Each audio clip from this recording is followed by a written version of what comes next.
Invista no fundo de ações do Market Makers e ganhe até R$5.000 em benefícios que só a comunidade Market Makers pode te dar. Clique no link da descrição e saiba mais. É difícil estabelecer exatamente qual que vai ser a trajetória fiscal, qual o tamanho de desvio de rota nessas várias políticas, tanto no crédito quanto na política fiscal. A gente não sabe bem o tamanho do retrocesso que pode vir por esse aspecto. Mas eu acho que dá pra gente descartar cenários muito extremos. Algum tipo de amarra pelo arcabouço ia ter que ter mesmo, claro que ia ter que ter. E não é para agradar a Faria Lima, porque nós somos uma sociedade que não aceita a volta da inflação. A gente não é argentino. Eu não acho que o problema da indústria foi a falta de recursos do BNDES. Não é isso que os dados mostram. Inclusive, quando a indústria começa num quadro de estagnação, no governo Dilma, ironicamente, onde a gente fez mais política industrial, ali começam os sinais da estagnação, até que depois vem a grande recessão de 14 e 16, e aí a gente não conseguiu voltar ainda aos patamares do pré-Dilma. Não vai para uma situação de descontrole porque o Lula não é Dilma, porque as instituições hoje não são as mesmas do passado, nem se a Dilma hoje voltasse, ela não ia conseguir reproduzir o que ela fez lá atrás. Hoje a gente tem instituições mais fortes e nós temos um país também diferente do passado. Olá, investidor, olá, investidores, sejam todos muito bem-vindos a mais um Market Makers, o canal de conteúdo sobre finanças e ações e economia que mais cresce no Brasil. Eu sou o Renato Santiago, como você já percebeu, essa mesa está um pouco diferente hoje, não temos a companhia do nosso querido Thiago Salomão, que está curtindo sua merecida lua de mel com a digníssima Fernanda, então essa semana vou estar eu aqui, mas não estou sozinho, estou aqui com o Josué Guedes, o nosso CMO aqui do Market Makers, o quarto elemento, o cara que quase tudo que ele faz, que a gente faz, que não tem a nossa cara, é o Josué que faz. E agora você está conhecendo ele também, vai participar com a gente. Tudo bem, Josué? Tudo certo, Renatão. Uma satisfação participar aqui hoje. Tá preparado para hoje? Episódio especial, hein? Preparado. Legal. Esse é o episódio número 50 do Market Makers. E hoje quem está aqui com a gente é a Zeina Latif. Ela é economista, na verdade, doutora em economia pela Universidade de São Paulo. E ao longo da carreira dela, já passou por várias instituições financeiras, incluindo aí a XP Investimentos, onde ela foi a economista-chefe. Hoje ela é sócia da Gibraltar Consulting e colunista do jornal O Globo e também autora desse livro aqui, O Nós do Brasil, lançado no ano passado, no qual ela analisa os problemas econômicos do Brasil e discute como eles surgiram e ficaram no tamanho que ficaram. Bom, a gente vai ter um papo aqui, vai ser bem legal com a Zeina, então vamos começar. Zeina, muito obrigado por ter vindo. Primeiro a gente, como faz sempre, queria que você se apresentasse. Quem é a Zeina Latif? Muito bem. Bom, prazer estar com vocês. Eu não tenho muito o que falar, não. Eu sou uma pessoa que seguiu ali por um tempo, fiz meu mestrado, fiz meu doutorado na USP, mas eu sabia que eu não queria carreira acadêmica. Eu apenas sentia a necessidade de me aperfeiçoar, aprender a fazer pesquisa. E aí acabou que eu caí no mercado financeiro. Não é que eu me programei, não é que quando eu saí do doutorado, eu fui trabalhar na Tendências, e aí é um pulo rápido, pequeno, você já está no mercado financeiro. Eu até tinha alguns receios de que, de repente, eu não ia me adaptar, que era um ambiente muito competitivo. Tudo isso, me adaptei, adorei, só que é um ciclo que se completou, né? Então, trabalhei em várias instituições financeiras, troquei mais do que eu gostaria, porque o Brasil, nesse país difícil, né? As instituições financeiras muitas vezes desistem, os bancos desistem, né? Então eu trabalhei em vários bancos estrangeiros que desistiram do Brasil. Aliás, já faço aqui uma provocação, às vezes as pessoas falam assim, só tem bancão, o sistema não é competitivo. Na verdade, é porque nesse país difícil é muito difícil, né? É difícil você aguentar as regras do jogo. Então a gente vê tantos estrangeiros que entram, né? Porque para entrar não é tão difícil, mas não aguentam depois. Mas enfim, o fato, fiz esse comentário, porque economista a gente não consegue dissociar, às vezes, a análise das coisas para puxar para a economia. Então, mas enfim. E aí, bom, foi um ciclo que se completou, e agora eu trabalho como consultora. E tenho um prazer muito grande de escrever os artigos. Confesso que não é muito fácil toda semana pensar num tema que você acha que as coisas não estão muito claras, ou temas que precisam ser um pouco mais explorados, e escrever de um jeito didático, né? Uma coisa diferente de escrever um relatório de economia para um banco. A preocupação é o grande leitor. Eu não estou escrevendo para os colegas, Eu estou escrevendo para uma pessoa, um cidadão comum, que quer entender economia. Então, é muito diferente. E exige um cuidado, assim, né? Porque você tem que conciliar isso. Um tema que você acha que é relevante, que tem algo que não foi dito, que você acha que não foi dito, acha, né? Porque tem tanta informação hoje, mas enfim, que você acha que não foi dito, falar num curto espaço de forma didática. Então, eu confesso que toma um tempo danado, mas ao mesmo tempo é um trabalho muito prazeroso. E veio como fruto, de certa forma, essa história do livro, né? O livro, falando rapidamente, o pessoal da Record me procurou logo que eu saí da XP, e aí o motivo foi o seguinte: olha, a gente acompanha os seus artigos e percebe que você gosta de abrir o leque, não ficar, às vezes, procura às vezes fazer pontes da economia com outros temas, ciência política, sei lá, então a gente acha que dá para fazer um livro. Eu pensei, será? Puxa. E aí também foi muito prazeroso, foi sofrido, né? Sempre sofrido, mas foi muito prazeroso escrever esse livro. E jornal tem um desafio que é o tamanho, né? Hoje em dia, na internet, até um livro você pode fazer do tamanho que você quiser, mas o jornal é draconiano, né? O livro, você vê que o livro não é um livro enorme, né? Ele é bem enxuto. Aí eu confesso que tem um pouco uma característica depois de muitos anos de mercado financeiro. Eu sou concisa, eu procuro ser concisa. Às vezes, confesso que o texto às vezes fica um pouco carregado, muita informação junto, né? Mas realmente é uma questão de estilo, que talvez eu já tivesse esse estilo, mas o mercado financeiro me fez ficar bastante concisa. Então, mas é bom. Você gostou então do livro? Eu gostei, porque eu gosto disso, texto conciso Tô gostando, aliás, não terminei ainda, mas tá muito legal. Tem aquele avisinho, o aviso que a gente tem vários avisos, exatamente. Primeiro, você que tá aí assistindo a gente, pode curtir esse vídeo, por favor, que daí ele chega para mais gente. A gente educa o algoritmo do YouTube para levar esse vídeo para todo mundo. Muita gente que vê os vídeos aqui não segue o canal, né, José? Não segue, é impressionante. Que é uma gafe lamentável. Se inscreve aí que não custa nada. Custa mesmo que assistir esse vídeo. Exatamente. Que é nada. E se você está ouvindo a gente no Spotify ou na sua plataforma preferida também, segue a gente aí, tá? Você também pode seguir a gente no Instagram, no @mmakers.oficial, e se inscrever na Compound Letter, a nossa newsletter diária, com muitos insights sobre o mercado financeiro, com conteúdo exclusivo. Se você gosta do que você vê aqui, você vai gostar também da Compound Letter, porque é a gente que escreve, né, Josué? Exatamente. O Mateuzinho hoje escreveu uma muito boa e todo dia ela sai no site depois, mas você pode se inscrever para receber de manhã logo cedo. Hoje, no dia que a gente está gravando, não no dia que você está assistindo. Exatamente. E se você quiser mesmo, está muito perto de nós, você pode se tornar membro da comunidade Market Makers, onde você terá acesso à nossa carteira exclusiva de ações, que aliás está voando, né? Um abraço aí para o nosso gestor, Matheus Soares. E também lá tem reuniões semanais com analistas, com gestores e com conteúdo exclusivo e muito mais para você, tá bom? Você também pode fazer parte da comunidade se inscrevendo no link abaixo ou fazendo um aporte no nosso fundo, o Market Makers FIA. Os links estão todos aqui abaixo. Bom, Zeina, voltando aqui, feito todo esse merchan, a gente tem conversado bastante com investidores, né, e economistas aí, e parece ser um consenso agora que os ventos que estão vindo de fora estão melhores para o Brasil, né, e vão ajudar a economia brasileira mais uma vez. Como é que está a sua visão sobre a economia global agora, depois de tanta turbulência aí, desde a pandemia ou até antes, né? Olha, bom, ninguém tem bola de cristal, mas eu confesso que eu não via o cenário internacional como algo benigno, né?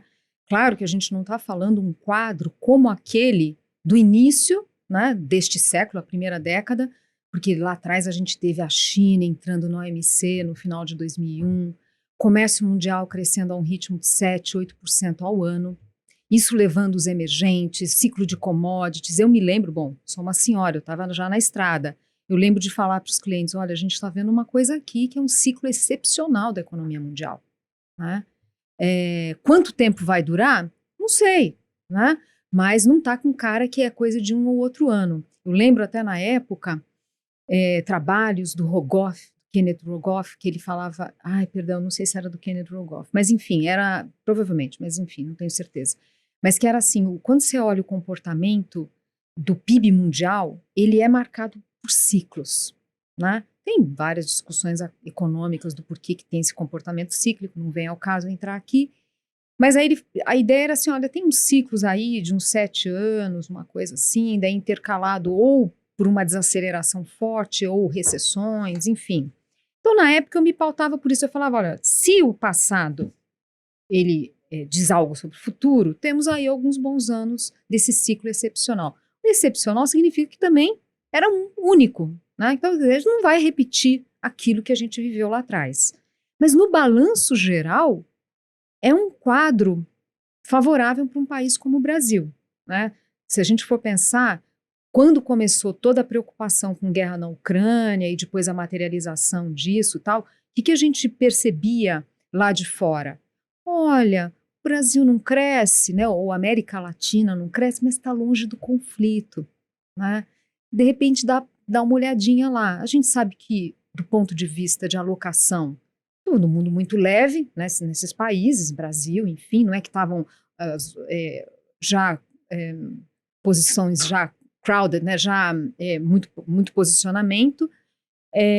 Então, essa questão assim, olha, está longe do conflito, já estamos muito alocados, lembro de escutar isso de investidor, já estamos muito alocados em regiões que são vulneráveis a risco geopolítico, e aí se inclui a própria China. Então a gente precisa olhar outras coisas. E no final, olha, o Brasil tem eleição, tal. E aí tivemos eleição, a gente sabe das preocupações que houve de parcelas da política em relação a um recrudescimento de questões aqui no Brasil do lado da política, mas no final, no fim do dia, funcionou, né?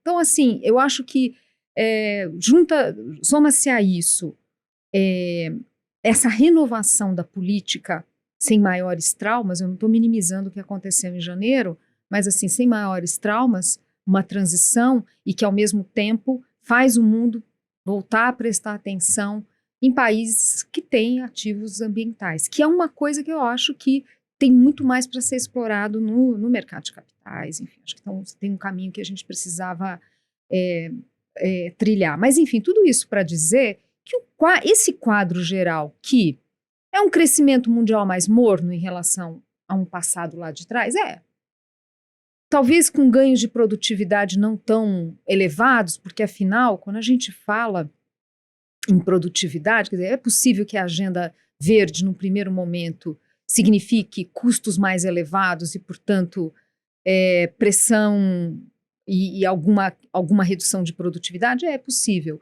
É possível que esse novo modelo de globalização, em que você tem uma preocupação em diversificar seus parceiros, gere, num primeiro momento, menor produtividade? É possível. Então, tudo bem. Então, é um mundo que talvez não tenha produtividades tão elevadas e, portanto, não vai ter aquela puxada de crescimento lá de trás.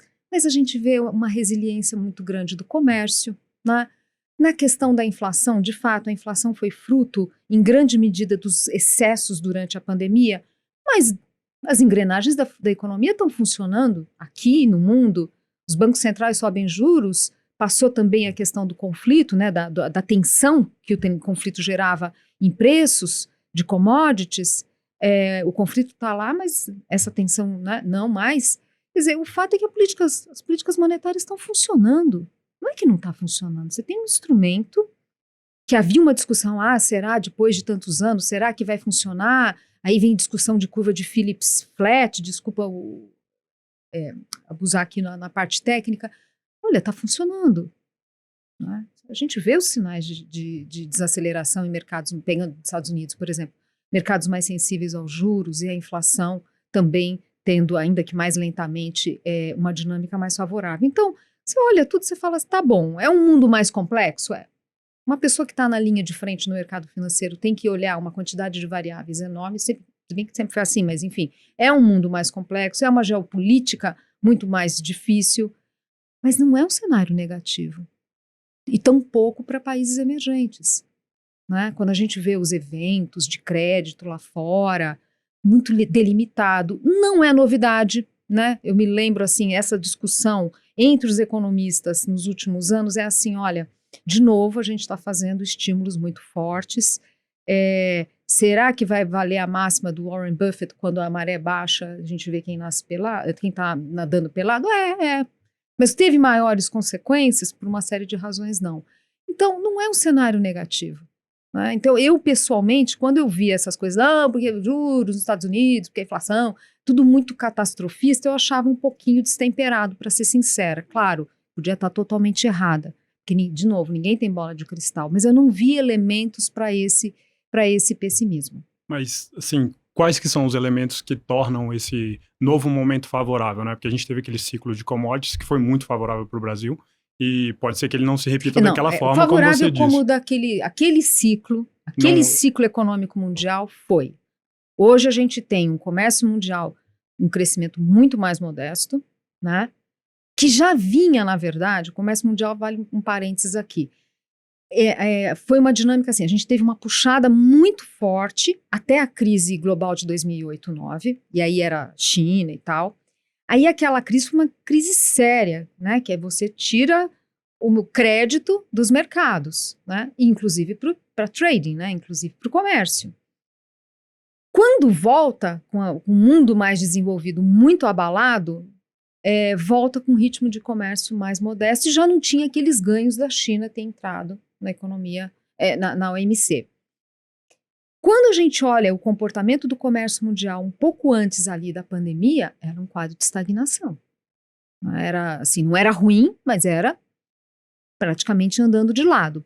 Tinha, num contexto, é verdade, já de protecionismo, em que a parte mais séria era, né, a parte mais evidente desse mundo mais protecionista, obviamente, a guerra comercial China e Estados Unidos.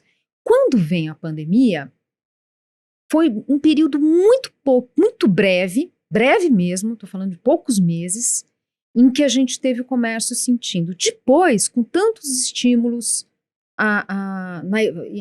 injetados na economia, monetário, fiscal, creditício, mundo afora, o comércio mundial voltou com uma força muito forte. Então, não é à toa que a inflação voltou, né? Então, agora, o que a gente vê é, de novo, uma tendência de acomodação. Então, isso, assim, não é um mundo hoje que a gente está falando de, pelo menos por hora, de ganhos de produtividade forte, de comércio mundial muito aquecido, né? E nessa geopolítica em que tem mais riscos, é natural que os países procurem diversificar os seus parceiros. E isso envolve em algum momento você envolve ali alguma perda de produtividade, alguma ineficiência. Mas, enfim, é nesse sentido que eu estou querendo dizer. Não vai repetir o que era. Mas daí a dizer que é um cenário que a gente vai estar o tempo todo à beira de crises, hoje eu não enxergo esses elementos. O que eu acho que a gente vai ter que monitorar, mas aí é no campo da geopolítica, é obviamente a relação China e Estados Unidos em relação a Taiwan. Porque ali a gente está vendo, ali dá para ver um quadro de difícil diálogo por hora. Há muitas críticas já dentro dos Estados Unidos, que os Estados Unidos deveriam estar fazendo uma abordagem menos belicosa, né, menos beligerante, que deveria buscar pontes, porque são países que têm conexões comerciais importantes, mas para dizer que isso aí é uma coisa que está acontecendo agora. E do que eu vejo dos especialistas, sempre o medo, não de se conflagrar uma guerra, enfim, mas medo de acidentes de percurso, em função do grau de tensão. Então, isso sim, é verdade. Mas, de novo, não é algo que a gente possa, obviamente, apostar, né? E tampouco tirar grandes conclusões em relação ao Brasil. Antes da gente vir para o Brasil, eu queria a sua opinião sobre os bancos centrais. Você explicou aí toda a sua visão sobre o que a economia mundial da pandemia até aqui, né? Eu queria saber a sua opinião sobre a atuação dos bancos centrais no que aconteceu ali, né? Os bancos centrais saíram não distribuindo dinheiro, mas os governos saíram distribuindo dinheiro, os bancos centrais foram um pouco mais lenientes com a inflação, né? Pelo menos essa é a opinião geral. Na sua opinião, os bancos centrais acertaram nas ações deles durante a pandemia? Eu acho que houve excessos de todos os lados. Uhum. No Brasil e no mundo, de modos diferentes aqui, de intensidades diferentes. Então, a gente vê, por exemplo, antes de chegar no Brasil, Estados Unidos fez impulso fiscal, 13%, 15% do PIB, sei lá. com uma transferência de recursos para famílias bastante forte, porque daí tem que levar em consideração o volume de recursos que foi transferido, né? Ou o tamanho das políticas de socorro, vamos dizer assim, e a composição. Você direcionar muitos recursos para consumo das famílias, e lá todo mundo recebeu o seu cheque, né? Foi muito forte essa expansão. Claro que ia sentir mais a inflação. A China sentiu menos, porque a China fez seus impulsos, fez também suas políticas de socorro, mas muito mais direcionada para as empresas e as empresas de menor porte, né, no caso.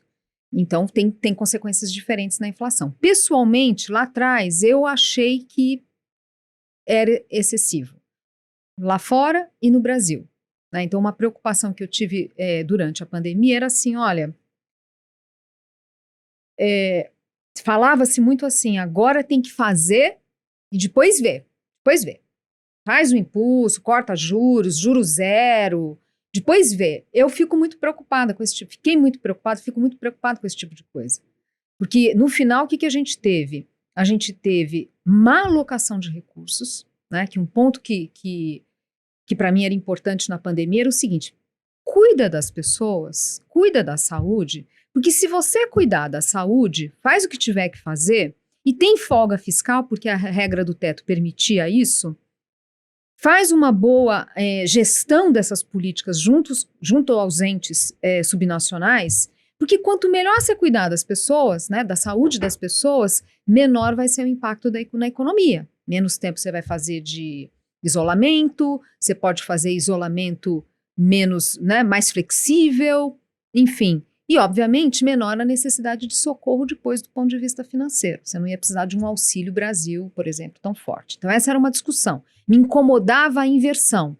Me incomodava ver o protagonismo do Ministério da Fazenda quando deveria ser da saúde. Porque era a forma de preservar a economia. Então, você gastou um monte, invertendo a ordem das coisas. Daí, na hora que faz o auxílio emergencial, primeira proposta do Paulo Guedes eram aqueles R$200, foi crescendo, né? Disputa política, não importa, foi para os 600, né?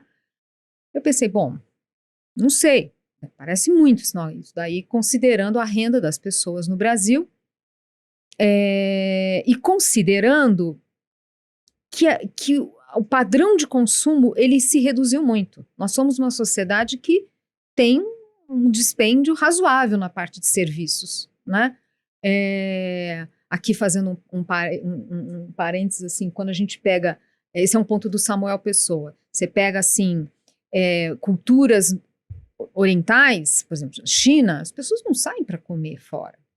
Aqui a gente tem esse costume nas classes médias, inclusive, né? Então, diminuiu determinadas despesas, então começou a sobrar dinheiro de verdade. Então, um problema sério de focalização e um problema sério, ou seja, estava indo recurso para quem não precisava, era muito nítido isso, a gente estava falando ali de 50 bi por mês, uma coisa assim, né? Então, assim, era nítido que tinha um problema de focalização, 67, agora eu não me lembro os números, mas mais de 60 milhões de pessoas, tudo gigantesco. Então, era claro que, assim, estávamos gastando muito mal focalizado. Daí você fala, bom, vamos ver, então, na hora que for renovar. Na hora que for renovar, até lá, né, a decisão de prosseguir com essa política, vamos ver se vai fazer, até lá, consegue fazer uma atualização, melhorar a focalização, ajustar o cadastro único e diminuir o valor. Aí é aquele problema da política. Você faz uma política, desmontar no Brasil não é fácil. E como tudo no Brasil estava sendo muito politizado, então assim, como assim você está falando, economista insensível, né, está falando que tem que desfazer, que é absurdo. Então, tudo fica muito difícil, o debate público não amadureceu esse tema. Tema que outros países tiveram essa discussão. Por exemplo, os Estados Unidos teve a discussão. O que a gente faz com essa política de transferência de renda? A gente mantém, correndo o risco disso trazer distorção no mercado de trabalho ou não? O debate ele é importante. Olhar os números, olhar se está funcionando. Então, no final, o que aconteceu? A gente gastou como se fosse país rico, como proporção do PIB, mais de 8% do PIB. Então, é claro que vem a inflação. Então, um ponto é que é o seguinte, independentemente, aí respondendo Renato de forma mais objetiva, independentemente da demora da maioria dos bancos centrais para reagir a isso, ia ser muito difícil evitar uma alta de inflação naquele contexto que você tinha, de fato, uma demanda mais forte para alguns produtos, né? Por exemplo, os chips, estava, né? A demanda ali exponencial numa região, todo mundo dependendo de uma região que, com todas as dificuldades de um isolamento, e todo mundo consumindo produtos digitais precisando de chips, né? Então, claro que teve questões assim, né? Eu estou dando esse exemplo que foi esse um exemplo mais assim emblemático, mas se exagerou nesse estímulo todo. E, de novo, a questão é o seguinte, é natural, achar que fosse acertar na primeira também talvez fosse muito, mas acho que houve tempo para repensar, e aí a política dificultou. Então, no final, ia ter aumento da inflação, mesmo que a gente não tivesse juros tão baixos. Agora, eu acho que sim, acho que os bancos centrais foram otimistas demais, inclusive aqui no Brasil. Porque a gente olhava a inflação, na época até eu defendi o seguinte, olha, tinha que ter o IPCA Covid, assim como tem a PNAD Covid, tem que ter o IPCA Covid, porque se nós estamos com uma mudança de padrão de consumo, e essa mudança de padrão de consumo, ou seja, pesos diferentes para os itens da nossa cesta de consumo em relação ao que é o usual e que, portanto, é capturado pelo IPCA, pelo IBGE. Então, faz um índice que esteja mais próximo dos nossos costumes. Eu não estou indo ao cinema, eu não estou viajando, não estou indo ao restaurante, sei lá, né? Toda essa parte de serviços, alguns setores ligados a bens semiduráveis, as pessoas não estavam comprando tantas roupas, mas em compensação estavam comprando móveis para casa. Quer dizer, ajustar, ter um cálculo paralelo, ainda que improvisado, mas é exatamente para a gente ter uma noção da inflação. Eu lembro que, mexendo um pouco na época, eu tentei ali alguma coisinha bem simples, só para, né, mais ou menos ponderar, mas outros colegas fizeram isso, a cara da inflação não era tão boa quanto se pensava. E a gente viu uma inflação de serviços muito baixa, mas que era artificial, você estava apenas deslocando a demanda para outros bens, e esses bens estavam tendo uma inflação mais alta. Então, por uma série de razões, o fato é que acho que os bancos centrais puxaram demais os juros, puxaram para baixo, perdão, né? Cortaram demais os juros, e muitos demoraram a entender o que estava acontecendo. Isso foi muito claro no Fed. O Fed ficava, assim, você olhava ali os discursos, a ata do FONC, enfim, era sempre assim, não, é transitório. Não sei se é porque a gente aqui no Brasil está mais acostumado a lidar com a inflação, eu pensava, nossa, isso aí é um auto-engano danado, eles não estão vendo, quer dizer, olha a curva de expansão do crédito, ou no caso, a injeção de liquidez, e põe também o fiscal ali nessa curva. Foi uma explosão de gasto, gente. E com um impacto no consumo. Então, o que eu quero dizer assim, o erro dos bancos centrais foi um erro secundário à luz do que foi, eu acho, os excessos do lado fiscal. E o desmonte não é fácil, né? Está acontecendo, não voltou aos patamares do pré-pandemia, mundo afora, e obviamente que isso também põe limites aí, impõe desafio ao Banco Central. Eu estava só querendo saber a opinião dela, assim, a respeito desse... Aconteceu uma situação ali catastrófica, né, no período do Covid, e, de certa forma, algumas medidas que foram tomadas, não só no Brasil, né, no mundo todo, hoje em dia se tem uma clara visão de que foram exageradas, né, em termos dos recursos que foram dados. Existe algum componente de contaminação política em relação a essas medidas, mesmo feito por instituições, assim, né, digamos... Quiseram ajudar, mas de certa forma o componente político pesou muito. Na hora de fazer isso. Na hora de fazer. Aqui no Brasil, acho que misturou-se tudo ali, né? Porque você tinha uma preocupação, como você falou, que, claro, era absolutamente correta, legítima, mas quando a gente fala de política de transferência de renda, você chegar e falar faz menos, politicamente é muito difícil.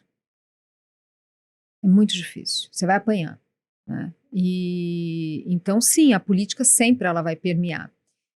Por isso que nessas discussões de políticas de estímulo fiscal, de qualquer natureza, em qualquer episódio, não precisa ser numa situação como essa, é muito importante o poder executivo não exagerar ali, porque a chance de ir para o Congresso e a coisa ganhar dimensão maior ainda é grande. Então, essa responsabilidade do poder executivo é grande.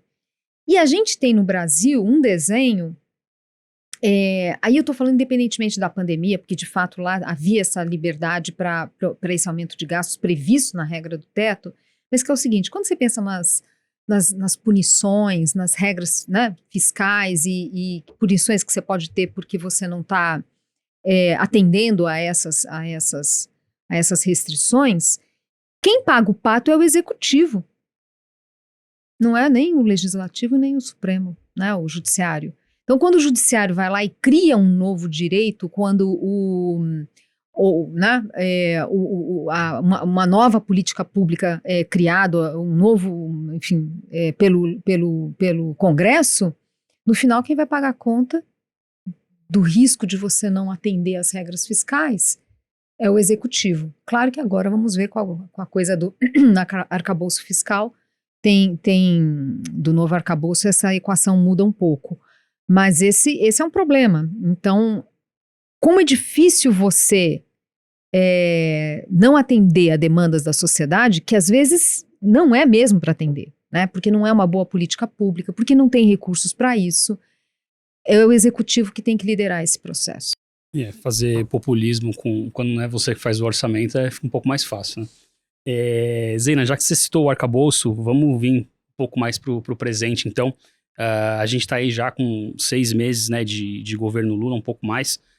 Aqui na Faria Lima tinha muita gente, como falamos até, o Luciano Sobral falou no último episódio, falou que, assim, tinha muita gente pregoando o fim do mundo, o caos, um holocausto que ia acontecer. Até agora isso não aconteceu, e a gente tem um arcabouço fiscal, mas por outro lado tem muita ideia, muitas más ideias aqui, até semelhantes às que você cita aqui no livro, que estão sendo pregoadas pelo governo nesse caso, né? Tipo, indústria naval, facilitação de renovação de frota. Queria que você... qual o seu cenário nesse contexto? De um lado, um arcabouço fiscal que, pelo menos ele existe, né? Quando o governo assumiu, não existia nada, porque o teto de gasto já tinha ido para o espaço. Ao mesmo tempo, com várias más ideias e algumas ideias desenvolvimentistas semelhantes às que a Dilma trouxe, né, e que levaram o país para aquele problema. Qual é o seu cenário aqui para o Brasil, levando em conta essas duas coisas? Olha, minha cabeça não mudou muito. Eu acho que dá para a gente não sabe exatamente, é difícil estabelecer exatamente qual que vai ser a trajetória fiscal, qual o tamanho de desvio de rota nessas várias políticas, tanto no crédito quanto na política fiscal. A gente não sabe bem o tamanho do desvio, né? Os retrocessos, o tamanho do retrocesso que pode vir por esse aspecto. Mas eu acho que dá para a gente descartar cenários muito extremos, né? Cenários de grande descontrole, aqui eu tenho uma visão, talvez uma visão um pouco mais construtiva do que muitos colegas. Por uma série de razões. Então, assim, só um ponto, antes de colocar, eu acho que se perdeu a chance de fazer ajustes na regra do teto sem abrir mão dela. Eu acho que assim, ao politizar, isso é uma coisa que eu acho complicada no PT. Tudo é politizado. E tem hora que não é hora de politizar, tem hora que você tem que fazer deixar a discussão mais técnica prevalecer. Aqui foi uma pena. Quer dizer, ao politizar a regra do teto, ao falar é uma porcaria e tal, porque o governo anterior já furou, então se é assim, eu acho que o governo errou. Poderia não ter tido que gastar tanta energia agora com o arcabouço. E Porque assim, quando a gente viu ali, no início do ano, quando teve a PEC da transição, perdão, final do ano passado, né? O tempo passa rápido. Ali já era para pensar assim, tá bom, o que precisa fazer para reformar o teto? Veja que a mesma justificativa, e que correta ao meu ver, que se utilizou para fazer a PEC da transição, a mesma retórica poderia valer para a regra do teto. Olha aqui, a gente tem uma regra do teto que teve ali esses vários furos. No início, os furos foi por um problema de gestão. Vamos pensar o seguinte, a gente tinha ali a liberdade para, né, a licença para gastar ao longo de 2020. Quem disse que a pandemia terminava no dia 31 de dezembro de 2020? Não precisava ter sido assim tão rígido. Podia ter sido uma evolução menos dramática ali do aumento de gastos, né, mais cuidadosa, não no primeiro momento, que eu entendo que ali era meio que desespero, e ter deixado uma margem para seguir em 2021, até que garantisse que estava todo mundo vacinado nesse país. E que o SUS estava de pé. Porque a gente viu muito represamento também, né? As pessoas deixando de fazer tratamento na época da pandemia ia ter consequências. Mas, enfim, pelo menos garantiu alguma segurança na saúde pública e falar, olha, enquanto não tiver essa segurança, a gente vai ter essa licença para aumentar gastos. E aí, portanto, você não está violando a regra do teto porque era a cláusula de escape. Daí, na hora que você não faz isso, aí você já tem que... então agora a gente precisa daquela PEC emergencial lá do início de 2021. Aí a política aproveita, já que, e começa a embutir um monte de coisa. Então, eu acho que teve um problema de gerenciamento da regra do teto. E depois vieram os outros furos que vocês sabem. Mas daria para você chegar e falar assim, olha, o governo anterior não administrou bem a regra do teto, furou muitas vezes e furos que não se justificavam, e sem ter preservado estruturas mínimas de funcionamento do Estado, pelo contrário. Então, é o seguinte, vamos aumentar esse teto, e aí a partir daqui a gente, né, zerou o jogo, faz ali, eu lembro estimativas de especialistas, que era, você precisa de 70 bi para pôr de pé o auxílio, o Brasil, né, a recomposição de algumas coisas essenciais na máquina pública. Tá bom, você vai lá, põe isso e vida que segue. Então, não se fez isso porque se demonizou tanto a regra do teto que ficava inviável na política, mas eu acho uma pena isso. Essa coisa de ter que recomeçar. Tudo que veio antes não presta. Bolsonaro fez isso, Lula faz isso também. Eu acho muito ruim, inclusive, para o amadurecimento da sociedade. Que se tudo que veio antes não é bom, é nessas que a gente esquece os acertos de cada governo e aí constrói, né? Constrói esse conhecimento, essa crença da sociedade. Então, eu acho ruim. Mas, enfim, acho que infantiliza a sociedade, acho bem ruim. Agora, de qualquer forma, mesmo que mantivesse a regra do teto, saindo de um patamar mais alto, claro que algum tipo de compromisso com o controle das despesas seria necessário. Aí que entra o arcabouço. Né? Aí que você fala assim, bom, que todo o desenho não é um desenho, a gente não observa no discurso do governo uma preocupação em conter crescimento de gasto obrigatório. Isso já tinha se perdido no governo Bolsonaro, né, que era a intenção do Paulo Guedes, mas ele não conseguiu implementar. Passada a reforma da Previdência, a gente não viu nada na linha de conter crescimento de despesas obrigatórias, lembrando que é algo como 94%, 93% do orçamento é comprometido com despesa obrigatória, que tem muitos itens ali, crescimento, né, aliás, a maioria já automático, então você precisa de reformas muitas vezes constitucionais, para conter o crescimento dessas despesas. Isso não está na agenda do atual governo. Então você fala, bom, então como é que fecha a conta que se você tem despesas que crescem automaticamente? Bom, então a gente vai ter que aumentar a arrecadação. E aí começa a complicar a vida. Então tudo isso para dizer o seguinte, algum tipo de amarra pelo arcabouço ia ter que ter mesmo. Claro que ia ter que ter. E não é para agradar a Faria Lima, é porque nós somos uma sociedade que não aceita a volta da inflação. A gente não é Argentina. Então eu acho que ia ter que ter de alguma forma. As pessoas falam, é só para agradar a Faria Lima. Não é para agradar a Faria Lima, pela mesma razão que lá atrás se aprovou a reforma da Previdência. É a classe política reconhecendo que somos uma sociedade que não aceita inflação e, portanto, há limites para o gasto público. Pronto. Agora, é claro que era importante isso estar, de alguma forma, delimitado. Eu não gosto do resultado final, né? Para ser honesta, eu não gosto do resultado final, mas, pelo menos, é alguma direção. Eu fico no meio do caminho, então, quer dizer, não vai para uma situação de descontrole porque o Lula não é Dilma, porque as instituições hoje não são as mesmas do passado, nem se a Dilma hoje voltasse, ela não ia conseguir reproduzir o que ela fez lá atrás.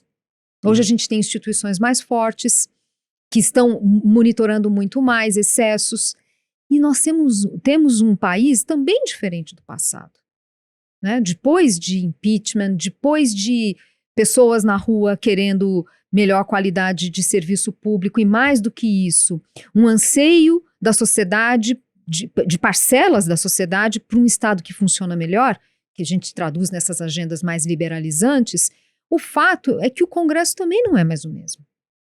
O Congresso não é mais o mesmo. A base aliada não vai concordar com qualquer coisa.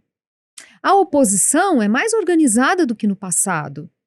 As pessoas às vezes falam, o Lula, o PT está errando na articulação. Tá bom, pode estar, acredito que está. Mas tem que considerar que o Congresso vai analisar caso a caso.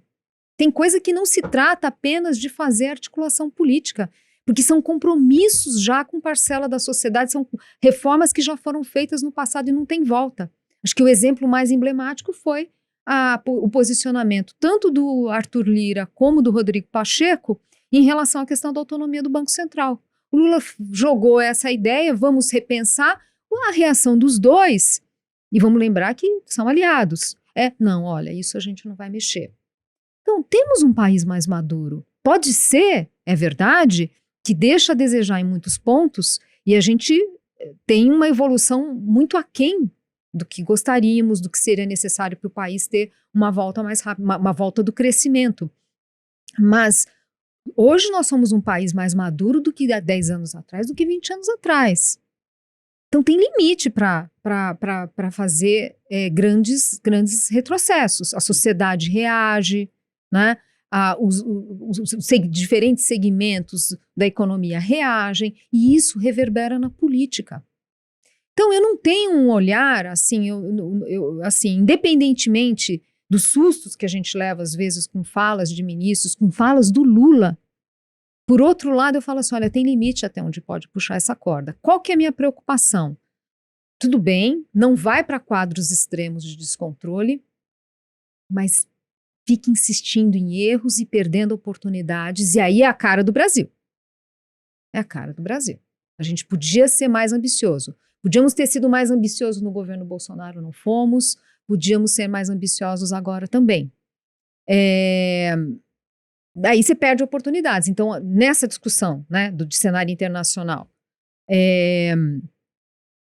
o Brasil tem condições de ter benefícios desse mundo com essa polarização. Tem condições. A gente tem condições de capturar bons ventos, né, ou boas oportunidades de investimento dos vários polos aqui, né? Será que a gente vai conseguir? Eu já não sei, porque a gente perde muitas oportunidades. Então, de fato, se a gente tivesse uma agenda do lado fiscal, não só no sentido de controlar a dívida pública, que isso já seria muito importante para a gente ter taxa de juros mais baixa, mas certamente melhorar a qualidade da ação estatal, óbvio que colocaria o país em outro patamar, né? Então, o meu medo é só isso, quer dizer, a gente fica perdendo tempo com políticas do tipo, essa lista que você citou, e tem outras tantas, e meia volta tem coisa no Congresso também, não é só o Poder Executivo, de políticas do passado que não funcionaram, e os grupos, isso preocupa, isso que é assim, quando você fica nesse estado de coisas, todo mundo quer tentar o seu, né? Então, claro, você vê lá na matéria, a Zona Franca quer aumentar os benefícios para poder atrair mais empresas. Você fala, mas puxa, não é possível. Então, isso causa preocupação, porque vai postergando agendas necessárias, agendas pró-crescimento, com todas as consequências sociais que tem, não é só na economia, é na sociedade. Então, é o meio do caminho. Agora, esse meio do caminho, aí é um leque que a gente, assim, esse intervalo desse meio do caminho pode não ser tão pequeno, depende de um monte de variável que hoje a gente não tem na mesa. Mas, na sua opinião, o arcabouço que a gente tem hoje, do jeito que a gente tem hoje, ele é suficiente para dar conta desse anseio da sociedade brasileira de não, de forma alguma. Não deixar a inflação voltar?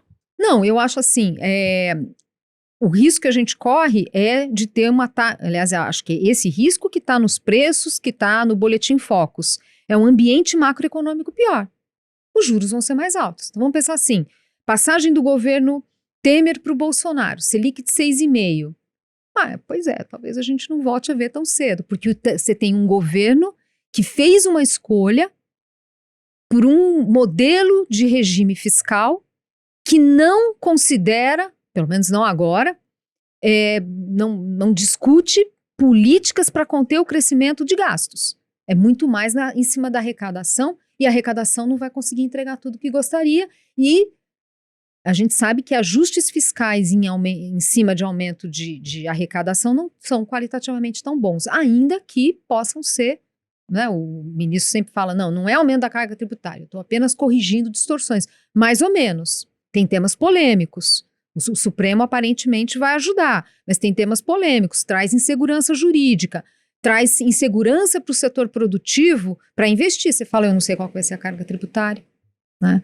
Então, não é, assim, tudo bem, não é o descontrole, mas não é um quadro que permite que a gente enxergue e fale assim, olha, tem uma previsibilidade do comportamento das contas públicas e, portanto, eu consigo ter um ambiente macroeconômico tão favorável que eu consigo voltar a ter Selic abaixo de 6,5%, ou 6,5%, nem isso. Então é isso, você fez uma escolha, né? Para um desenho que o governo fala assim, não, a gente tem essa característica, a gente quer aumentar gasto público, tá bom, aceita que você vai para um equilíbrio macroeconômico de pior qualidade. Ainda se fosse um gasto público, que a gente fala, né, de políticas públicas que valem a pena, né, mas a maioria ali, vamos ver. Mas pelo que o Lula anda dizendo, não está aceitando, né, um juro mais alto, né. Faz tempo que ele está falando aí sobre o Banco Central, dando opiniões, chamando o Roberto Campos Neto de esse cidadão. Parou um pouco, né, mas politizando sempre, né. Não vão aceitar isso, não. Agora, ela falou de erros aí do passado, né, eu acho que dá pra gente puxar essa daqui. A gente está vendo essa volta do BNDES com um pouco mais de força e até planos de neoindustrialização, né? E esse livro que você escreveu fala do nós do Brasil, né? E a gente sempre escuta muito, assim, a gente fez alguns papos muito bons com o Lisboa, né? O Marcos Mendes, Samuel Pessoa, e falando sobre esse uso ruim de políticas públicas, né? E eu acho que um caso bem que todo mundo consegue observar, e a gente vê pelos comentários até nesses vídeos, sempre estabelecendo comparações do Brasil com outros países que às vezes conseguem fazer um uso bom, né, desse incentivo público. Por que o Brasil falha em relação à industrialização do país? Não deveria ser feita, ou ela é mal feita? Onde que está esse nó em relação ao setor industrial brasileiro? E só mais uma coisa, ela é realmente tão importante ainda, essa industrialização que o governo está mirando? Olha, não tem nada na literatura econômica, e aí eu digo documentado na experiência mundial, que diz que um país, para ficar rico, precisa ser industrial, precisa ser industrializado. Não tem, né? Você tem exemplo da Austrália, não tem uma coisa que você fala assim, olha, o livro-texto, ou a pesquisa empírica diz que para ficar rico tem que passar pela industrialização. É importante se dizer isso. Agora, é claro que nós teríamos, inclusive por causa da importância do setor de commodities, aí, o agro e a parte de extração mineral, seria natural que alguns segmentos da indústria a gente tivesse vantagem comparativa mais clara, né, em relação aos nossos pares. Seria razoável que alguns segmentos que a gente pode ter escala de produção, afinal é um país, supostamente deveria ser com um bom mercado consumidor, quer dizer, seria natural que a gente tivesse na indústria alguns setores que a gente fala, olha, são realmente muito competitivos, né? E a gente não consegue ter isso. A gente tem casos de sucesso de empresas, mas localizado. Grandes empresas que têm produtividade elevada, comparável a países parecidos, às vezes até maior, mas é isso, é um grupo pequeno, né? No geral, a gente tem uma manufatura que tem baixa produtividade e não é competitiva e foi muito protegida historicamente. Quer dizer, nós fizemos uma escolha para uma economia mais fechada e de proteção, e uma coisa assim, era ter protegido a indústria nascente lá atrás, né? Lá desde Getúlio Vargas. Uma coisa é isso, outra coisa é a gente perpetuar nessas políticas e obviamente que isso acaba gerando distorções. O meu ponto é o seguinte, de um lado o erro de proteger demais e que você tira todos os incentivos do setor para investir, para concorrer, para inovar, para ter ganhos de produtividade. Quando a gente olha o recorte das empresas que vão melhor no Brasil, são justamente as empresas que de alguma forma ou têm penetração internacional, de alguma forma estão expostas à concorrência internacional, né? Então, fechar a economia, né, desde lá atrás, modelo de substituição de importação e a gente insistir nisso, foi um erro.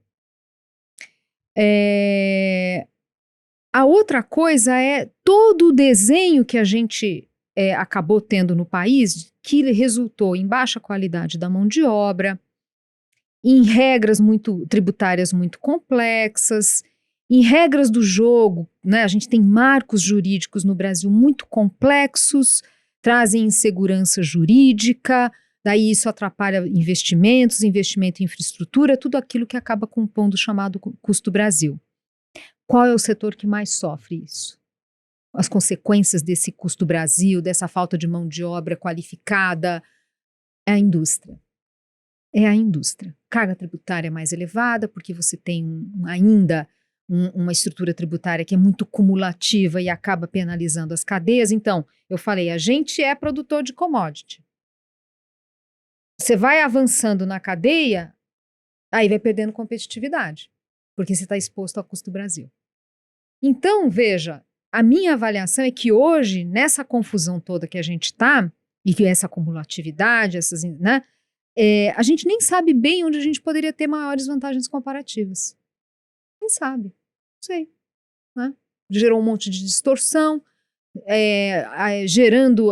tentando industrializar artificialmente regiões do país que não seriam a sua vocação natural, né? E aí, é óbvio que fica um setor muito vulnerável.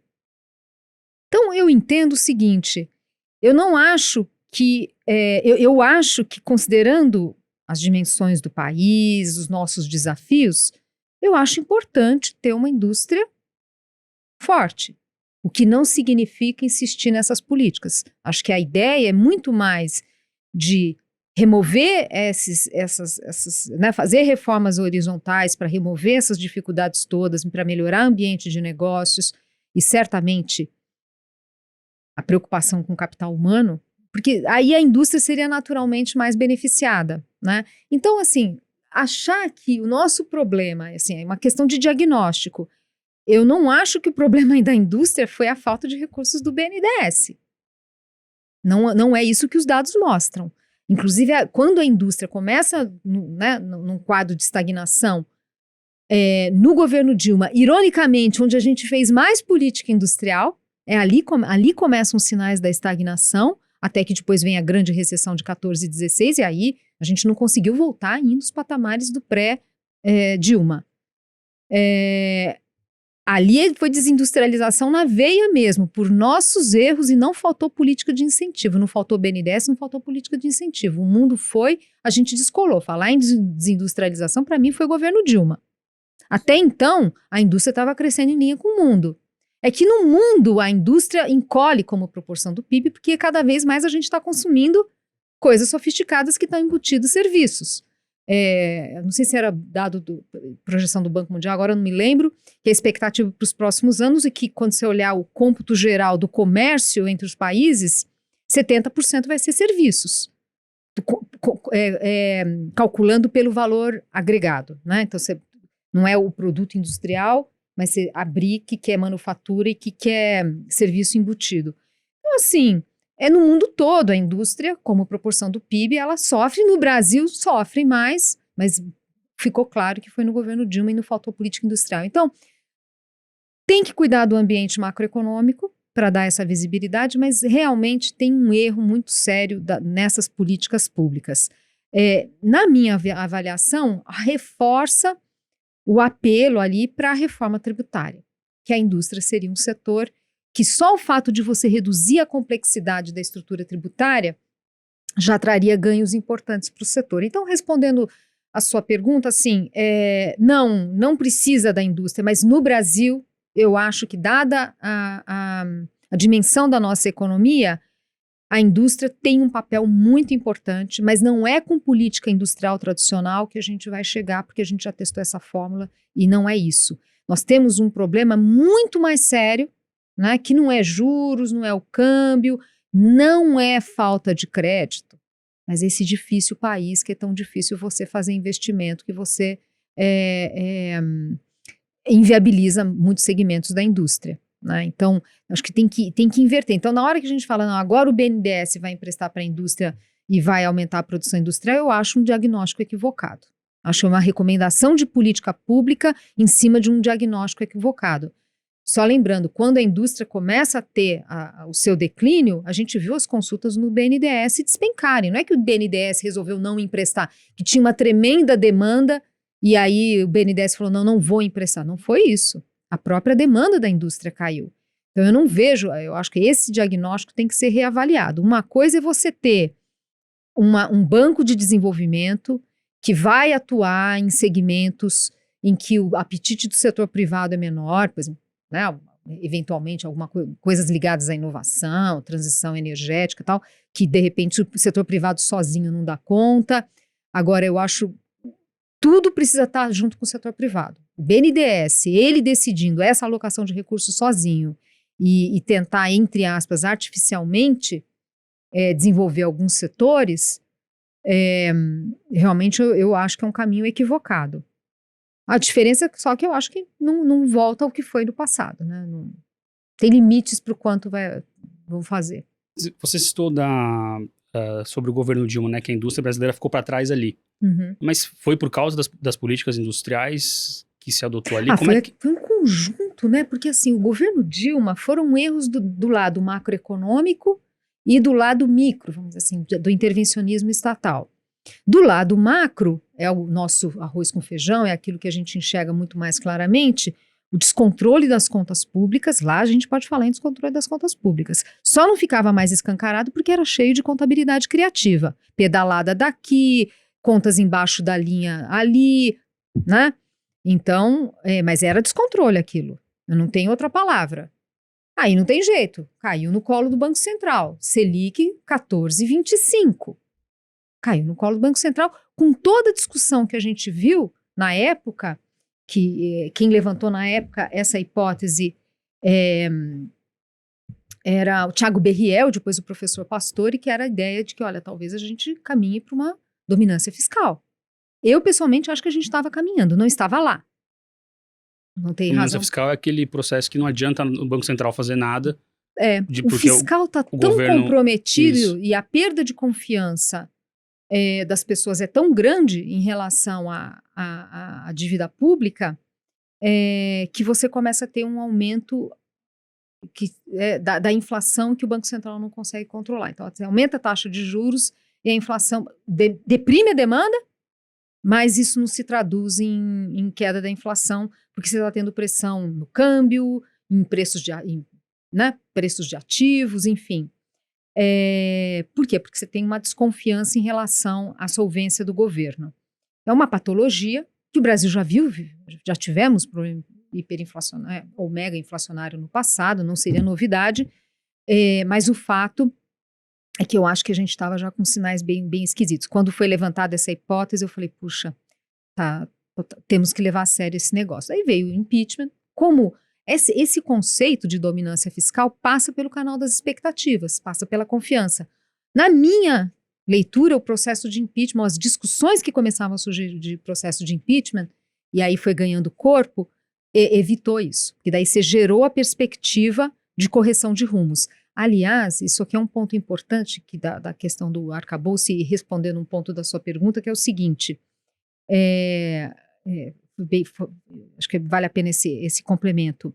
Se os agentes econômicos, o mercado, enfim, olham o arcabouço fiscal e falam, olha, a gente evita cenários extremos, mas não vamos conseguir estabilizar a dívida pública, mas também logo vai ter que mudar, um próximo presidente vai mudar o arcabouço fiscal, você vê que isso já gera uma acomodação de expectativas. O mundo é de expectativas, né? Então, outro dia a colega, a Solange Surge, que é economista do Credi, ela colocou esse ponto, ela falou assim, olha, o mercado no fundo entende que esse modelo do arcabouço ele não vai se sustentar e, portanto, acredita que lá na frente ele vai ser revisto.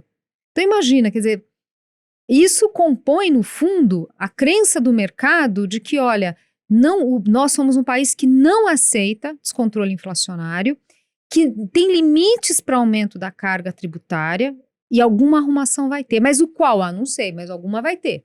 Mas quem vai ser o próximo presidente? Não sei. Alguma arrumação vai ter. Então, essa questão das expectativas é essencial. Não tinha aprovado nada ainda, a Dilma ainda, o Temer ainda estava interino, a gente já viu as expectativas inflacionárias baixarem, o câmbio já descomprimir, né? E muito, abrindo caminho para o Banco Central relaxar a política monetária no final, mas para o final do ano, foi outubro. Então, no fundo, é assim, expectativas, né? Expectativas. Então, lá atrás, o governo Dilma era um ambiente macroeconômico muito, muito deteriorado. Muito deteriorado. Você não sabia para onde ia o câmbio, você não sabia para onde ia a inflação, para onde ia os juros, sabia que tinha uma recessão, só não sabia o tamanho dela. Muito deteriorado. Aí não adianta. Setores como a indústria, que dependem de mercado interno, é diferente do agro, que é muito mais mercado internacional. Uma indústria sofre muito, né? Isso do lado macroeconômico.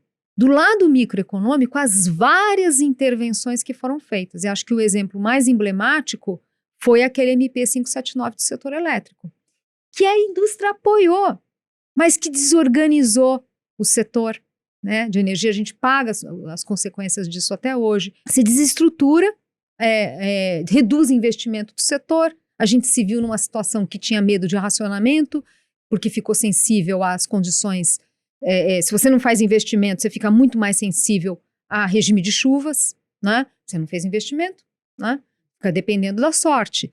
Então, o meu ponto é que foram muitas intervenções na economia que, na verdade, já tinham sido iniciadas no Lula 2, mas que na Dilma ganha fôlego, principalmente na gestão macro, que foi um desastre, não tem outra palavra, foi um desastre. Quando tentou corrigir, foi incompleto, tardio, né, que foi o Joaquim Levy, que começou a tentar arrumar algumas coisas. Depois o Nelson Barbosa discutiu a necessidade de fazer reforma da Previdência tributária, mas você não tinha uma presidente com essa clareza. E obviamente, com condições de reunir forças para isso, né? Eu estou falando muito do passado, a gente precisa... A gente está falando um pouco do passado, mas eu queria... mas é bom para fazer uma ponte aí, uma expectativa, que eu acho que essa expectativa em relação à volta daquelas políticas, né? De certa forma, toda vez que se fala daquelas políticas, treme, né? Dá uma lembrança ali do que aconteceu no governo Dilma ali, que foi foi forte para o país. Mas eu né? realmente acho que, apesar de cada vez que eu olho essas sinalizações todas, é óbvio que é um sentimento de preocupação e, ao mesmo tempo, como eu falei, de oportunidades que a gente vai perdendo e insistir em políticas que, né, que têm eficácia duvidosa e geram distorções. Mas, de qualquer forma, eu acho que tem um aprendizado. Eu acho que hoje, como eu falei, a Dilma, se ela tentasse reproduzir, ou se a gente tentar reproduzir aquele modelo, hoje não conseguiria. Mas também porque a gente está vendo nomes daquela época por aí, né? Sim. O Aloysio Mercadante está indo no BNDES, Nelson Barbosa também. Eles falaram da CEPAL outro dia ali no contexto do BNDES, enfim. É. Eu acho que Não, enfim, é natural. É natural um pouco de e como tudo também daquilo. é politizado, uma dificuldade muitas vezes de reconhecer erros do passado. Então, essa comunicação é bem complicada. Mas, Zena, na sua resposta sobre indústria, ali você citou que a preocupação deveria ser muito mais, em vez de industrialização artificial de regiões do Brasil, a solução passaria muito mais por capital humano. Né? E ambiente de negócios, Mas eu imagino que em capital humano você esteja falando sobre educação. Sim. Que também é um dos capítulos do seu livro que você fala que o não investimento em educação é o pecado original do Brasil. Queria que você explicasse esse raciocínio da falta do investimento em educação e a consequência que isso traz para o Brasil hoje, né? Essa discussão sobre educação e qualidade do capital humano, claro, tem um impacto imediato, e óbvio, que é você ter maior produtividade nas empresas, você tem uma mão de obra mais qualificada e tal. Aí você também vai gerando, a gente sabe que a educação, que é ela o grande fator para a mobilidade social. Então é claro que se você tem um país mais educado, que as pessoas vão ter mais oportunidades no mercado de trabalho, também vai ser um país com maior mercado consumidor. Né? Então, por exemplo, você pega o consumo de produtos industrializados no Brasil. Não estou falando da produção, estou falando do consumo. Estagnado. Mas você fala, como assim? Você tem as classes populares querendo consumir, com consumo reprimido, querendo melhorar o seu padrão de vida e está estagnado? Está estagnado, não tem renda. Então, óbvio que você tem questões ali, canais muito bem delineados, assim, de a educação comprometendo a empregabilidade, comprometendo a produtividade das empresas, né? E, obviamente, o mercado consumidor. Tem os outros canais, que são os canais da cidadania. Você tem uma população que é mais educada, ela provavelmente também vai cumprir as suas obrigações como cidadão, né? Tem ali quando a gente fala em cidadania, tem uma perna cobrar por direitos, né? Por exemplo, serviços públicos de qualidade, e tem também respeitar as regras do jogo, as leis. E isso é importante. Isso é importante. Quando você tem uma sociedade que tem foi feito baixo investimento ali, baixa formação, obviamente que você tem implicações também no funcionamento, né, do país. Né? Aderir às leis, respeitar as leis, gerar maior coesão social, fica muito mais difícil. E tem, obviamente, todas as implicações do ponto de vista social. Então, por exemplo, uma discussão que tem entre os economistas é qual será a taxa de desemprego natural do Brasil. A gente hoje está falando de uma taxa de desemprego que está correndo a 8,5%, que as pessoas falam, nossa, esse desemprego está tão alto, o Banco Central tinha que tinha que cortar os juros, porque é muito alto. Não é alto. Para a nossa realidade, provavelmente é baixo. Né? Tem estimativas de economistas, o Alex Schwartzman tem, um grupo do INSPER calculou também números que são mais entre 9% e 10%, o que seria a taxa de desemprego natural. Né? Veja, tem taxa estrutural, taxa natural, qualquer que seja o nome. Claro que você tem, aqui vale a pena colocar alguns pontos. Hoje a gente tem uma taxa em torno de 8,5%. Muito desigual no país. Você tem a região sul, que tem taxa de desemprego em torno de 4%, Santa Catarina, e você tem, sei lá, Bahia com 2 dígitos. É uma realidade totalmente diferente. Então, o primeiro ponto é esse. Uma das pesquisas que existe é assim, que isso aqui é fruto de diferencial de capital humano. Não explica tudo, mas uma parte é capital humano. Né? Então, muito possivelmente, uma parte desse desemprego estrutural elevado é porque você tem pessoas que não têm capital humano suficiente ou treinamento, qualificação, enfim, suficiente para ingressar no mercado de trabalho. E o mercado de trabalho tem tido transformações importantes. Lá atrás já se discutia, antes de pandemia, de tudo isso, pessoas como o professor José Pastore já discutiam o seguinte, olha, os empregos de chão de fábrica estão sumindo, porque é tudo na automação, robotização. Então, alguns empregos, algumas ocupações estão sumindo. Aqueles trabalhos, por exemplo, né, nas montadoras, no chão de fábrica, que era muitas vezes porta de entrada para muitas pessoas no mercado de trabalho, e elas prosperavam e cresciam e tal. Pois é. Agora foi substituído, agora não, né? Foi substituído por máquina. A pandemia acelerou o uso de tecnologias digitais e também mudança de costumes. Aquela pessoa que tinha alguém para fazer o trabalho doméstico na casa, agora não faz, sei lá. E, obviamente, tudo sendo substituído por tecnologias digitais. Isso significa que você expulsa um monte de gente do mercado de trabalho, né? Pessoas que não tiveram mínimo de qualificação no ensino básico, é muito difícil se inserir, né? Por isso que a gente tem que correr para cuidar dos jovens, né? Porque é muito difícil você ensinar os adultos. Requalificar, ensinar é muito difícil.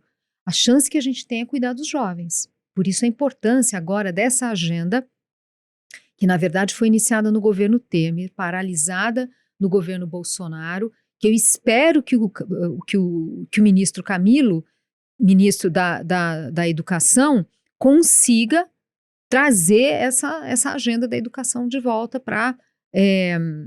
vai dar confusão. Assim. Ele divulgou ali alguns pontos fundamentais do que ele quer, só os princípios ali, não tem ainda, pelo menos que eu saiba, um desenho já definido de como ele quer prosseguir, mas obviamente, ele está falando em premiar professores, diretores, premiar quem entrega melhor qualidade de serviço. Claro que vai dar confusão, claro que vai polemizar, mas o caminho é esse, porque é isso que a literatura mostra, né? A literatura na área de educação mostra que se tiver que eleger um principal gargalo, é a falta de professores bem treinados e bem formados para educar as nossas crianças e os nossos jovens. Então é ali que você tem que fazer. Bom, o fato é que a gente criou uma situação em que a gente está muito atrasado, apesar de não gastar pouco em educação.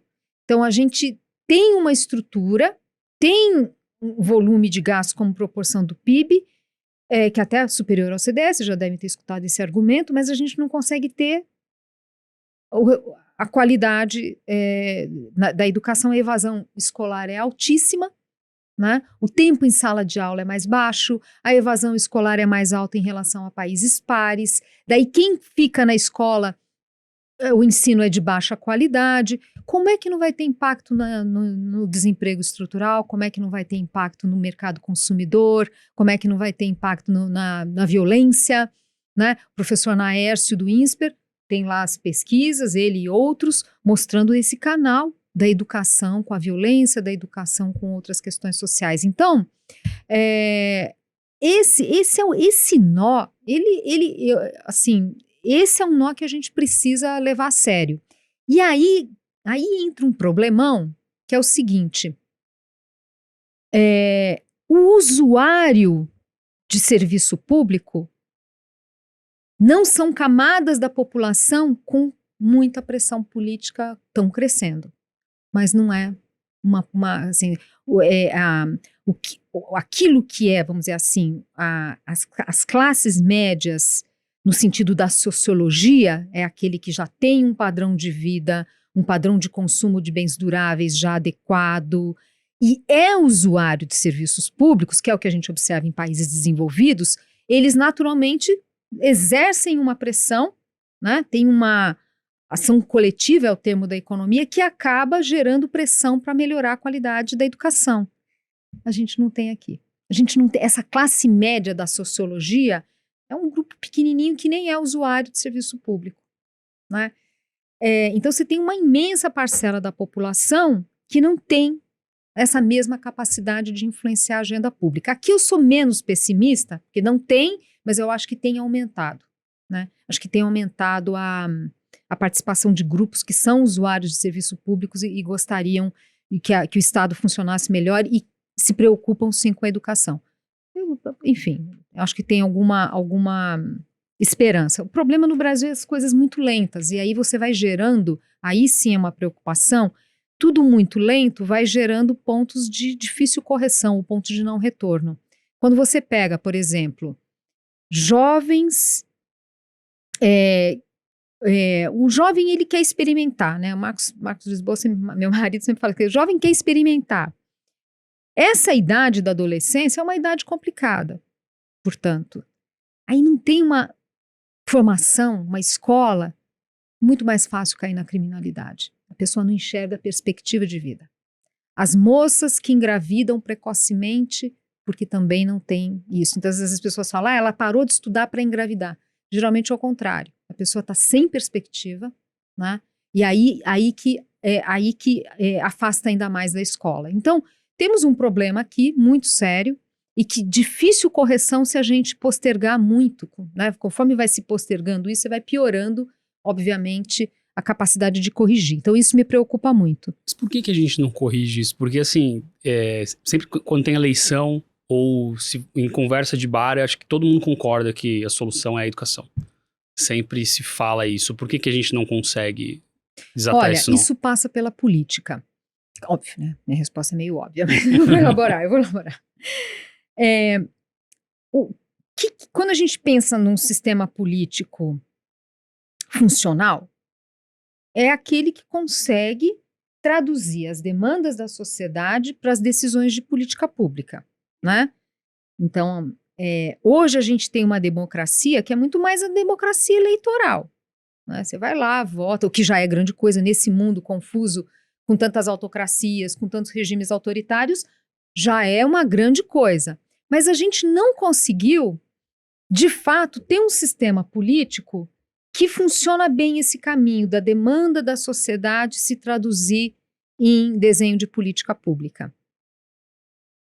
Você tem problema de representatividade, né? A gente tem toda essa discussão, por isso que surge a discussão, vamos fazer então um voto distrital, não, distrital misto, porque nesse desenho que a gente tem hoje, você tem eleições que custam caro e que criam representação no Congresso de corporações. É o professor não sei o quê, é o coronel não sei o quê, é o policial... São corporações representadas no Congresso. Porque o desenho nosso de voto proporcional, e que você tem que ter voto no estado todo, vamos dizer assim, no colégio eleitoral, que é enorme, diferentemente do distrital que você segmenta. Então, é mais fácil você ganhar uma eleição se identificando com um determinado grupo, uma determinada corporação.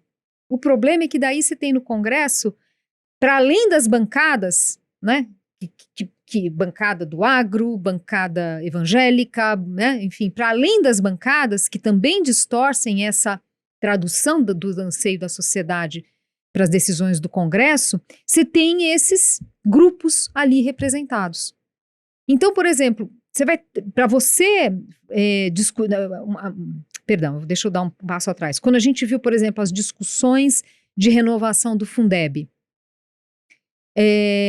foi muito celebrado e tal, não houve profundidade, eu batendo na mesa aqui, não houve profundidade ali na discussão de como melhorar a qualidade do ensino. Foi muito mais, de novo, de aumento de transferência de renda, gerando, aliás, pelas regras, uma dor de cabeça para os entes, porque aumenta muito o gasto com o pessoal. E você fala, mas qual o problema? O professor precisa ganhar melhor. Aí tem um universo aqui que acho que a gente não vai conseguir penetrar muito aqui, até pelo tempo, mas enfim, não há dúvida que precisaria ter salários de entrada maiores para poder trazer talentos, pessoas, né? Porque, na verdade, não é que o salário do professor é baixo, todos os salários na economia, nós somos um país de renda per capita baixa, né? Então, é óbvio que, né, o professor é só mais um grupo. Você fala, não, mas esse grupo tinha que ter tratamento especial. Tudo bem, uma forma é você conseguir trazer uns salários melhores para a entrada, mas cobrando também resultado. Então, tem um monte de discussão que precisa ser feita e a gente viu o Fundeb sendo aprovado, a renovação, sem essa discussão. Sem essa discussão. Era muito mais atender, assim, aqui eu estou sendo talvez injusta na forma, mas assim, parecia muito mais atender a corporações do que exatamente o objetivo final, que são as nossas crianças e os nossos jovens que precisam de ensino de qualidade. A gente tem essa... Então, assim, esse caminho a gente não conseguiu ainda. Nós não temos um sistema político, um desenho de sistema político que traduz melhor, né, que poderia traduzir melhor esses anseios da sociedade. Nós não temos isso. E aí, tudo que você vai fazer, você enfrenta, obviamente, os grupos de resistência. Vamos avaliar professor. Não, mas espera ali, veja bem. Acho que não é esse o problema, porque assim, aí começa a... E aí, como o debate público, porque esse suporte do debate público ele é importante, nem sempre, melhorou muito, aliás, melhorou muito, mas nem sempre dá essa segurança. Imagina para um congressista chegar e falar assim, não, eu sou contra o Fundeb. Eu sou contra. Acho que não tinha que aumentar não, ou se for aumentar de outro jeito, esse projeto aí, ele vai ser fuzilado nas redes sociais, sei lá o quê. Então, por isso a importância do debate público e o papel da academia. Né? A academia trazer os insumos, trazer a pesquisa empírica, os diagnósticos, os estudos de caso bem-sucedido, né? O professor Ricardo Paes de Barros, ele fala, a gente sabe fazer política educacional no país, o que a gente não sabe é replicar. Né? A gente tem o estado do Ceará, que é de onde veio o Camilo Santana, nosso atual ministro, a gente tem experiências do Ceará que foram replicadas, cada um com as suas peculiaridades em outros estados, a gente tem Pernambuco, a gente tem Espírito Santo, Goiás. Então, assim, a gente precisa replicar mais essas experiências de sucesso e que passa por inverter o olhar. Quer dizer, claro que você não pode descuidar do professor, mas no fundo você tem que enxergar qual a capacidade dele de entrega. O foco precisa ser o aluno ali na ponta. Então, no curto prazo, essa não é uma agenda que mexe no mercado financeiro. Claro que não. Claro que não vai mexer no mercado financeiro. O mercado financeiro, né? Agora, do ponto de vista de gerar crescimento sustentado, né, de gerar mercado consumidor, de gerar uma sociedade mais exigente, que empurra a classe política, essa é uma agenda que a gente está muito atrasada, ainda mais porque o bônus demográfico se foi. Eu vi que você fez essa colocação, voltando um pouco no assunto a respeito de política industrial, né? E agora da educação, e eu fico sempre com a sensação de que a demanda da sociedade é mais... Assim, é mais simples você atender a sociedade no sentido de dizer que você está investindo com cifras, né? Você mostra que você é a favor da educação quando você coloca tanto de dinheiro naquele lugar. Então, o gargalo é mais nessa questão da gestão mesmo. A gente, enquanto setor público, é um alocador ruim de capital, assim, porque a gente dá o dinheiro, mas não cobra o resultado. Então, falta um pouco dessa... Tem um problema sério de gestão, de estar... com políticas que não favorecem, vamos dizer assim, a qualidade do serviço público. Então, isso vale para a educação, mas não é só para a educação. Então, tem sim uma questão de gestão. Claro que quando a gente fala em gestão, você está falando de um problema complexo que vai desde a qualidade do servidor que está lá na ponta, portanto, é importante a gente discutir isso e reforma administrativa e tudo mais. Passa por, muitas vezes...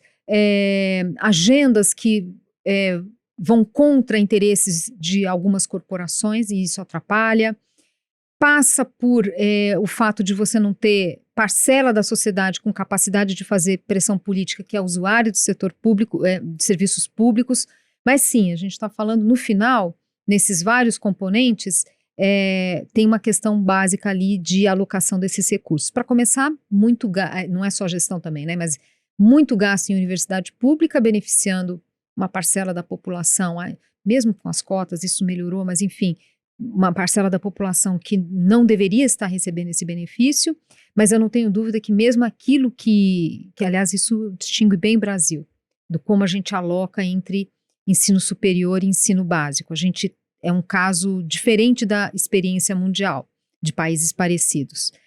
Mas, sem dúvida, mesmo aquilo que vai para a educação básica precisaria ter uma melhor gestão. Não há dúvida em relação a isso. E, como eu disse, tem diagnósticos, tem propostas de políticas. Não é que a gente está no escuro. Tem um avanço nesse debate público. Tem muita gente pesquisando, tem muito especialista nessa área. fazer uma pergunta mais agora do momento aqui, né? Do que a gente... Foi semana passada, né? Que a gente teve uma revisão de rating do Brasil. Da perspectiva. Isso. Você pode comentar como é que é a sua avaliação? A atribuição também é importante, acho que é importante isso, né? A atribuição, esse resultado veio por quê?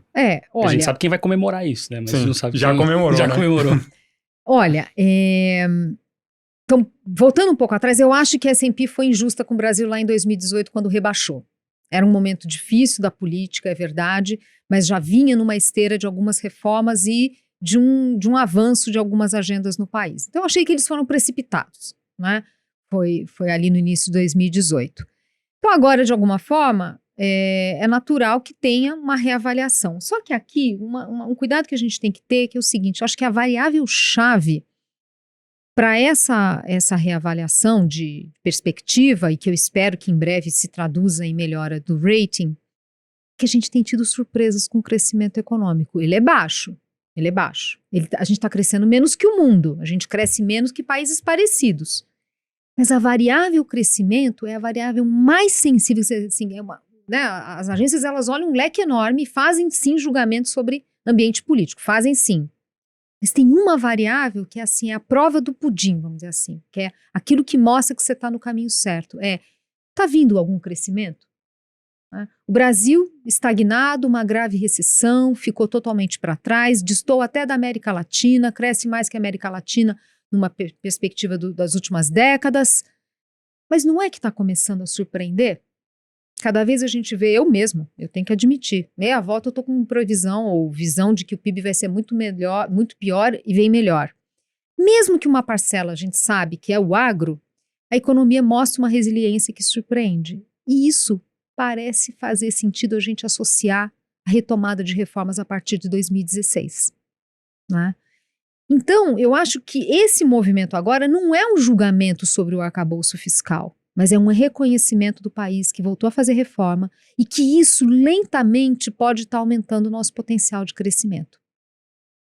Essa é a minha avaliação. A gente enxerga, por exemplo, um pouco isso, como foi o comportamento do mercado de trabalho. Foram 2 reformas trabalhistas, a da CLT, né, flexibilização da CLT, e a de terceirização, as 2 do governo Temer.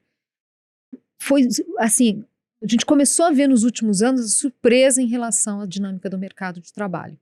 Que não só o PIB surpreendia, mas o mercado de trabalho surpreendia em relação àquilo que era esperado dado o PIB. Então eu acho que tem sim, acho que tem possivelmente a gente está falando de um aumento lento que seja, mas do potencial de crescimento do país. Isso ajuda no fiscal, porque quando a gente pensa em indicador fiscal é tudo proporção do PIB, o crescimento ele ajuda a reduzir a preocupação com a dinâmica da dívida, né? Então eu acho que vai nessa esteira, o que não significa que isso é um caminho rápido para o investment grade. Daí a gente vai ter que voltar na discussão dessas agendas todas que no fim do dia aumentam o potencial de crescimento do país. Ambiente de negócios, qualidade da mão de obra, capacidade do país de atrair investimentos, se a gente vai se beneficiar, o quanto a gente vai conseguir se beneficiar desse interesse por questões ambientais, por exemplo, né, agenda ambiental, essas respostas a gente não tem, né? Mas que haveria condições da gente avançar, porque tem temas que tem um apelo para o setor privado, e obviamente puxando essa fila é a reforma tributária do IVA, né? Não há dúvida que pode ser um passo muito importante, mesmo que você não colha o efeito, que às vezes as pessoas acham que você faz a reforma vai colher, né? Eu me lembro as reformas trabalhistas, muitos falavam assim, não serviu para nada essas reformas do Temer, não aconteceu nada, porque demora para se materializar, né? Então sim, eu acho que dá para fazer a ponte entre essa decisão da S&P com uma perspectiva de alguma melhora de potencial de crescimento do país. Agora, rapidinho, Zena, o espectro mais heterodoxo da economia vai dizer que, na verdade, essas surpresas do PIB, ela vem do aumento do dinheiro na mão das pessoas, né? A gente já ouviu explicações nesse sentido. O que você responderia para quem? Olha, essas políticas, veja, é absolutamente correto você não deixar moralmente correto, e é uma decisão econômica também sábia, você não deixar ninguém para trás. Um Estado que não funciona direito vai ter que fazer algum tipo de transferência de renda, porque não pode deixar as pessoas para trás. Não tem dúvida, é absolutamente meritório. Claro que o desafio é fazer um bom desenho, fazer com que, de fato, né, a professora Laura Miller do INSPER, pesquisando, quer dizer, qual que é o tamanho ideal de Bolsa Família, né? Tem uma discussão aqui sobre como que quanto mais você focaliza, quanto mais você atinge quem realmente precisa, você, obviamente, vai conseguir ter melhores resultados a um custo fiscal menor. Não tem muita coisa para melhorar. Se a gente tem transferência de renda e isso sendo razão para estimular a demanda, esse não é um bom caminho.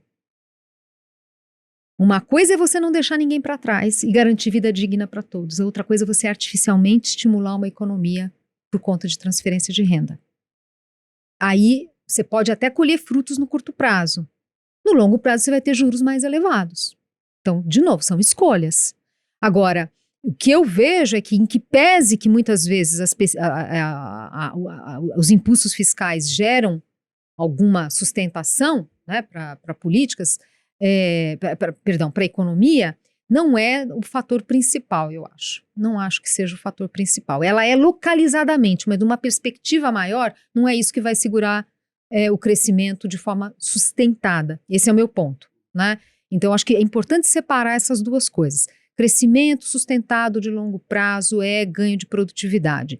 Quem é o setor que hoje tem mais produtividade? É o agro. Mas a gente pode ter também um desenho melhor para outros setores. Aparentemente, alguns estão tendo ganhos de produtividade na margem, e isso pode estar relacionado à retomada de reformas. Legal, bom, ficou bem claro. Vamos pro nosso ping-pong então, Josué? Vamos pro ping-pong. Então vamos lá, Zena, como a gente já passou a lição de casa para você, né? A gente sempre pede para todo mundo que vem aqui para trazer 3 indicações de livros. Um livro que tem a ver com economia, que tem a ver com a sua área, que você recomenda. Qual seria esse? Olha, claro que o meu. Claro, esse daí já está recomendado aqui. Olha, eu fiquei pensando quando colocou isso, quer dizer, que conjunto para esse público, enfim. Eu acho que é muito importante para os players de mercado uma combinação de conhecer o Brasil e estar antenado a discussões lá fora. Então eu pensei num conjunto aqui, né, que mistura a economia e tal. E aí já essas duas coisas. Para a discussão de economia e temas correlatos. Nessa compreensão do quadro internacional é A Guerra dos Chips, né, que eu acho que é um livro que é interessante. Chris Miller. Eu não terminei de ler, já vou avisando. Mas eu estou achando muito interessante porque, primeiro, que explica como a questão dos chips, dos semicondutores, se insere na questão militar, na questão geopolítica, explica muito desse conflito China e Estados Unidos em relação a Taiwan. Esse é um fator de risco que a gente tem na economia mundial. Tem razões dos dois lados, mas tem um ponto concreto que o desenvolvimento de Taiwan passou por políticas dos Estados Unidos. Então, é meio que uma preocupação natural. E é uma cadeia complexa, até você ter o produto final. É uma cadeia complexa, que você vai ter, sei lá, técnicos que foram treinados nos Estados Unidos, com a tecnologia também dos Estados Unidos, mas que vem também do Japão. Enfim, é uma cadeia que no final vai resultar, no caso hoje a grande preocupação são esses chips que têm maior capacidade, né, de processamento, que é em Taiwan, que é feito um pouco Coreia. E Taiwan é uma empresa, de uma pessoa que inclusive se formou nos Estados Unidos. Então assim, isso molda as relações econômicas, porque cada vez mais a gente está dependendo dos chips. Então, no livro, uma forma de colocar é o seguinte: olha, se na Primeira Guerra Mundial o tema era ter aço e alumínio, na Segunda era nuclear, agora são os chips, pelo impacto na economia e pelo impacto na segurança. Então, esse é um livro que acho que ajuda a entender, vai contando esse histórico todo, explicando essas nuances todas, mas a entender esse novo mundo que a gente está. Internamente, é um livro mais simples, que é do Juliano Speyer, sobre o chamado povo de Deus, né? Entender os evangélicos. Quando eu falei para vocês que tem uma parcela da população que é usuária do serviço público, que quer prosperar, que não quer Bolsa Família, quer empreender, valoriza a educação, valoriza a disciplina, é justamente esse grupo das classes médias dos evangélicos. E esse livro eu acho que é uma leitura interessante para a gente conhecer mais Brasil. Sendo que, lembrando que essas igrejas evangélicas, e aí tem uma complexidade pentecostal, enfim, neopentecostal, a coisa é mais complexa do que a gente imagina. Essas igrejas, elas cumprem muitas ações, né, que o Estado falha. Desde recuperar presidiário, desde ajudar pessoas a superar vício e ser disciplinado, o cuidado com a disciplina, enfim. E, obviamente, que tem também momentos que acaba se misturando também com outro lado, que é a falha do Estado, que é o crescimento da criminalidade. Então, eu achei o livro muito interessante, acho que ajuda muito a gente a entender o Brasil. Agora, é claro que, assim, para além de livros, todo esse debate sobre a questão do meio ambiente, acho que a gente precisa fazer, porque não do ponto de vista só do meio ambiente, mas é negócios, né? Você tem uma oportunidade de negócios enorme no Brasil, e eu costumo dizer que a Faria Lima está precisando entrar mais nesse Brasil profundo para entender essas oportunidades de negócios que a gente pode ter. Mas tem algum livro em relação a isso? Não, tô vendo que a coisa está muito dispersa ainda. Tá bom. De repente até tem, eu que não sei. E um livro, bom, você já deu um livro de mercado, né, que tem a ver com economia, um de fora do mercado, né, um de tema livre, posso considerar esse povo de Deus. Isso é do povo de Deus, na ideia de, olha, precisamos conhecer melhor o Brasil. Legal. Porque tem dinâmicas que trazem implicações para a política, tem implicação para a política, isso daqui. E um livro, Zena, aquele que é para não ler, um livro que então, aí eu tenho que tomar cuidado. Desrecomendação. Aqui eu não vou dar um livro para não ler, não. Porque eu, pensando em economia, eu não quero, não seria muito ético da minha parte. Agora, tem uma parte, assim, um tema que eu acho assim, quem está no mercado, você precisa, é muito tema para você acompanhar, não é mesmo? Você tem que saber de tudo, você tem que acompanhar e tal. Portanto, é importante escolher bem. Eu não gastaria tempo para entender nova política monetária, a MMT, eu não perderia tempo com esses temas que não tem evidência empírica, não tem